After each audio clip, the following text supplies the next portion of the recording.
High বন্ধুরা, welcome to my channel. তো আবারও চলে এসেছি তোমাদের সামনে নতুন একটি রেসিপি নিয়ে। তো আজকে আমি বানাবো বন পাউরুটি দিয়ে মিষ্টি। তো বন পাউরুটি দিয়ে মিষ্টি কী করে বানাতে হয় সেটাই আমি তোমাদের সঙ্গে শেয়ার করব। তো তোমরা চাইলে যে কোনো পাউরুটি নিতে পারো।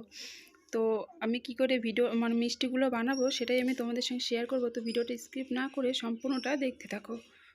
তো দেখতে পাচ্ছ এইখানে আমি 4টের মতন রুটি নিয়ে নিয়েছি। দেখো ঠিক 4টে রুটি নিয়ে নিয়েছি, তোমরা চাইলে একটু বেশিও নিতে পারো। তো আমি সাইডগুলো খুব সুন্দর করে আমি এরকম করে কেটে নেব। তো দেখো আমি 4 সাইডটা খুব সুন্দর করে কেটে নিয়েছি ঠিক এরকম করে। তো এগুলো এখন আমি খুব সুন্দর পিচ পিচ করে কেটে নেব। তো আমি ঠিক এরকম করে সম্পূর্ণটা আমি পিচ পিচ করে দেখো কেটে নিয়েছি। তো দেখতেই পাচ্ছ সম্পূর্ণটা আমার কিন্তু কাটা হয়ে গেছে। তো কড়াইটা আমি বসিয়ে দিয়েছি। তো দিয়ে দেবো আমি কিছুটা দুধ। তো এখানে আমি আধা কিলো দুধ আমি খুব সুন্দর করে জাল দিয়ে ঘন করে আগে থেকেই রেখে দিয়েছি। আর তোমরা কিন্তু দেখেও বুঝতে পারছো, কারণ দুধের উপরটা ঘির মতন উঠে গেছে। আর এটা কিন্তু আমি অতি সহজেই খুব তাড়াতাড়ি আমি বাড়িতে বানিয়ে নিতে পারবো। তো দুধটা আমি খুব সুন্দর করে একটু ফুটিয়ে নেব। আর যেহেতু আমি এটা আগে থেকেই দুধটা আমি খুব সুন্দর করে ঘন করে ফুটিয়ে রেখে দিয়েছিলাম, সেই কারণে আমার এখন বেশিটা টাইম লাগলো না। তো এখন আমি দেখো রুটিগুলো যে কেটে রেখে দিয়েছিলাম এগুলো সম্পূর্ণটা আমি দিয়ে দেবো। দিয়ে এটা হালকা করে আমি নাড়াচাড়া করে নেব। তো এটা নাড়তে হবে আর দুধটার সঙ্গে কিন্তু খুব সুন্দর করে মিশাতে হবে। তো দেখো আমি যেরকম করে মিশাচ্ছি ঠিক এইভাবেই মিশাতে হবে। আর দেখো মিশাতে মিশাতে এটা কিন্তু খুব সুন্দর ঘন হয়ে গেছে আর কিন্তু খুব আঠালো ভাব হয়ে গেছে, দেখতেই পাচ্ছ। তো এটা কিন্তু আমি খুন্তির সাহায্যে খুব সুন্দর করে ভালো করে মিশিয়ে নেব। তো দেখো আমি কিন্তু ঠিক এইভাবে মিশিয়ে নিয়েছি। আর এটা কিন্তু মিশাতে মিশাতে একদম শুকিয়ে ফেলতে হবে। তো নিচেরটা তোমরা দেখেও বুঝতে পারছো এটা কিন্তু খুব আঠালো হয়ে গেছে। তো দেখো এটা কিন্তু খুব আঠালো হয়ে গেছে। তো এটা খুব সুন্দর নাড়াচাড়া করে আমি এটা উঠিয়ে নিয়েছি। আর এটা আমি 10 থেকে 15 মিনিট রেখে দিয়েছি এইখানে।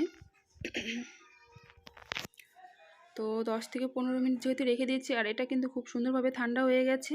তো আমি ঘির পরিমাণটা 1 চামচের মতন দিয়ে দেবো। যেহেতু আমার ঘিটা খুব শক্ত হয়ে গেছে ঠান্ডার দিন বলে, সেই কারণে বুঝতে পারছো না, কিন্তু 1 চামচের মতন ঘিটা দিতে হবে। আর এইখানে আমি 2 চামচের মতন ময়দা দিয়ে দেবো। দিয়ে এটা আমি খুব সুন্দর করে মিশিয়ে নেব। এটা কিন্তু মাখাটা খুব সুন্দর করে মাখতে হবে অনেকটা টাইম নিয়ে, তাহলে খেতেও ভালো হবে আর মিষ্টিটা খুব সুন্দর ফুলে উঠবে। এটা কিন্তু মাখার মধ্যেই সম্পূর্ণটুক। তো দেখো আমি এরকম করে খুব সুন্দর করে আমি মিশিয়ে নেব। আর এটা কিন্তু নরমই হবে, খুব শক্ত হবে না। তো আমি একটা বাটির মধ্যে উঠিয়ে নিয়েছি। তো চামচটাও নিয়ে নিলাম। এখানে নিয়ে নিয়েছি একটা প্লেট আর সঙ্গে আছে ঘি। ঘিটা আমি একটু থালার মধ্যে খুব সুন্দর করে একটু মিশিয়ে নেব, থালার গায়ের সঙ্গে খুব সুন্দর করে মিশিয়ে নেব। তো হাতের সঙ্গেও একটু মিশিয়ে নিলাম। আর দেখো আমি চামচটা আমার লাগবে না, এটা আমার হাত দিয়েই হয়ে যাবে। তো আমি খুব সুন্দর করে এটা আমি গোল করে নেব। আর গোলটা কিন্তু খুব সাবধানে হালকা হালকাভাবে করতে হবে আর সুন্দর করে করতে হবে যাতে ফেটে না যায়। হাতের মধ্যে ঘিটা নিলে খুব সুন্দরভাবে গোলটাও হয়ে যায়। তো আমি এরকম করে মিষ্টিগুলো বানিয়ে নেব। তো তোমাদেরকে বানিয়ে দেখাচ্ছি কয়েকটা। তো দেখো আমি এরকম করে আমি সম্পূর্ণ মিষ্টিটা আমি দেখো বানিয়ে নিয়েছি। মিষ্টিগুলো কিন্তু খুব সুন্দর হয়েছে আর খুব নরম তুলতুলে হয়েছে একদম এখনই। এই মিষ্টিটা কিন্তু খুব সামান্য জিনিসেই হয়ে যায়, আমাদের বাড়িতে থাকা জিনিসগুলোর মধ্যেই হয়ে যায়। তো কড়াইটা বসিয়ে দিয়েছি, দিয়ে দেবো 1 বাটির মতন জল, দিয়ে দিলাম হাফ পরিমাণ বাটিতে চিনি। ওই বাটিরই হাফ বাটি চিনি দিয়েছি। দিয়ে এটা আমি খুব সুন্দর করে একটু ফুটিয়ে নেব। দেখো ফুটিয়ে নিয়েছি। এটা আমি খুন্তি দিয়ে নাড়াচাড়া করতে গিয়ে একটু হালকা করে দেখে নেব যে চিটচিটে ভাবটা হয়েছে কিনা। তো এটা এখনও চিটচিটে ভাবটা হয়নি, এটা হালকা আর একটু টাইম ফোটাতে হবে।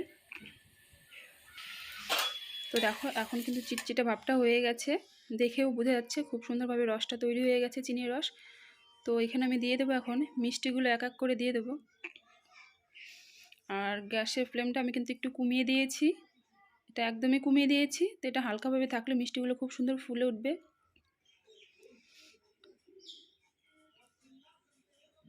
তো দেখো মিষ্টিগুলো এমনিতেও কিন্তু খুব সুন্দর এখনই ফুলে উঠেছে, আর কিছুটা টাইম রাখলে পারেও আরও আর কি ফুলে উঠবে।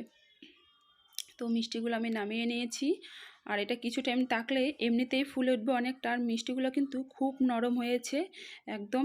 তো তোমরা কিন্তু বাড়িতে অবশ্যই ট্রাই করতেই পারো। আর তোমাদেরকে একটা আমি কেটে দেখিয়ে দিচ্ছি, দেখো কতটা নরম হয়েছে। আর রসটা কিন্তু খুব সুন্দরভাবে ভিতরে ঢুকে গেছে, দেখেই বুঝতে পারছো ভিতরটা কিন্তু খুব সুন্দর হয়ে গেছে।